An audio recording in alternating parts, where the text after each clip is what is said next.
So we are a third of the way through the annual Spooktober Watchfest. Thank you all if you've watched any of the videos or followed along watching any of the movies or commented. I really appreciate it. It's nice to know that there are people out there also getting mentally scarred by these movies. So thanks for your support. I appreciate it. This one isn't too scary today, so you should get out of it okay.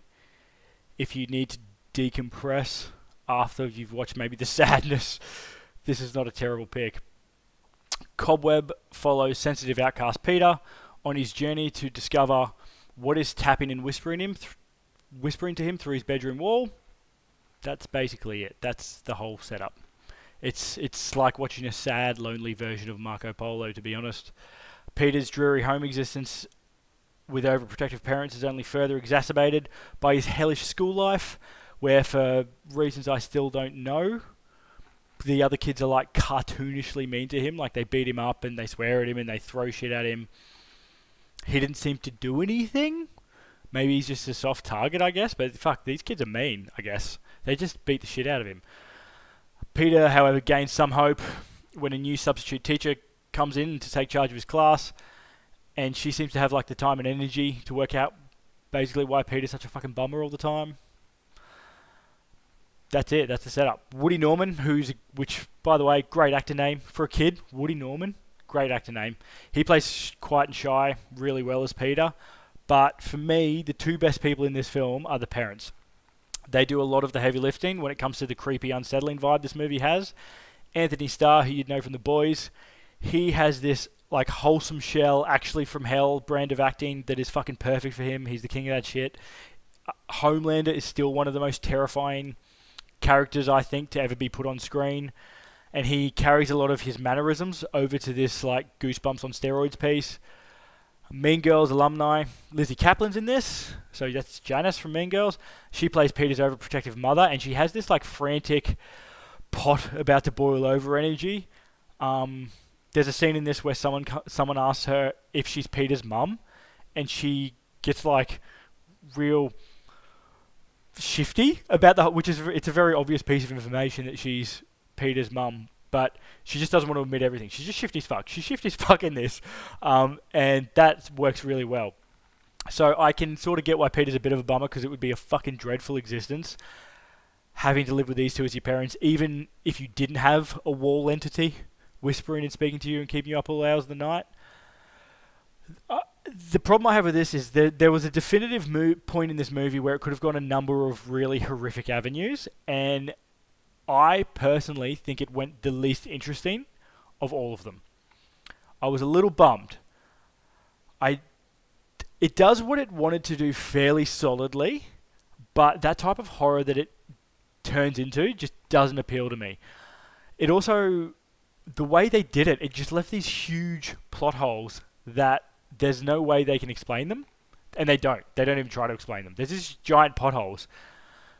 I don't know. It's a bit of a shame. I think a lot of the reason I was bummed about this is because the person who directed this, Samuel Bodin, made one of the most fucking horrifying TV shows of all time in Marianne. Like, it is probably it's probably the number one scariest TV show for me.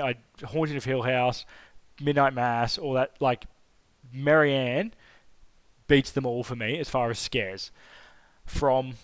Not many people have heard of Marianne, so I'm going to hijack this review a bit and just point people towards it on Netflix. It's fucking scary. It's about a famous but frankly cunty horror writer who has to go back to her hometown only to find it's been plagued by an evil spirit or witch. No TV show has scared me before or since Marianne. Like, it is number one. It unfortunately went the way of many stellar streaming shows and it got cancelled before it was finished, but there's enough in there to scare the absolute shit out of you. So if you do have time and want something Samuel Bodin did, hit up Marianne. Back to Cobweb. There are some cringy acting moments in this. It's usually by the good characters, and I guess you can sort of, I'll admit, a break from reality a little bit, because it seems like they're going for like a goosebumpsy sort of vibe. So I'm okay. I'm okay that the characters don't act realistically, and they're a little bit cringe. But if you do struggle with cringe acting, there's just a little bit of it in here. Not from the parents though; they're fucking awesome. Cobweb it's a crawly, spooky, low stakes horror about horrible kids and horrible parents. Basically, it doesn't reinvent the wheel. It's perfectly palatable as a spooked up Goosebumps. It does give me it actually gave me a bit of like Grimm's fairy tale vibes, not the toned down ones like the original Grimm fairy tale vibes. And there is a dream sequence in this in a hallway that freaked me out. Like it fucking got me good, but everything else was like way lower on the scare scale. So that's a bit shame. Like it was a bit inconsistent. Who's this for? I would recommend watching this if you like things like hide and seek and Malignant. This could be for you. If you love to hate Anthony Starr, he's once again. You love to hate him. He's fucking hateable in this. It's great. If you want to see what Janice has been up to since Mean Girls, she's also great in this. I don't recommend watching this if you want something super scary. If you do want something super scary, hit up Marianne. Trust me. Even just watch the first episode. If you want a disturbing, serious movie, this has the makings of that, but then pulls out at the end, which shit me, to be honest. If you hate when movies build up all these plot points and then don't pay off on any of them, there is a lot of irrelevant... I think there's supposed to be red herrings in this. There's a scene to do with a pumpkin patch, and there's a lot of like Halloween trick-or-treating talk in this, and then none of it, like nothing happens with it. There is no point to it. By the end of it, I was like, what the fuck was that all about? So if that pisses you off like it does me, this might not be for you. That being said, if you are looking for a movie to watch this Halloween season, this does have the dreariness and pumpkin vibes that might make it worthy for a Halloween watch. It's also super divisive online. Lots of people fucking love this movie.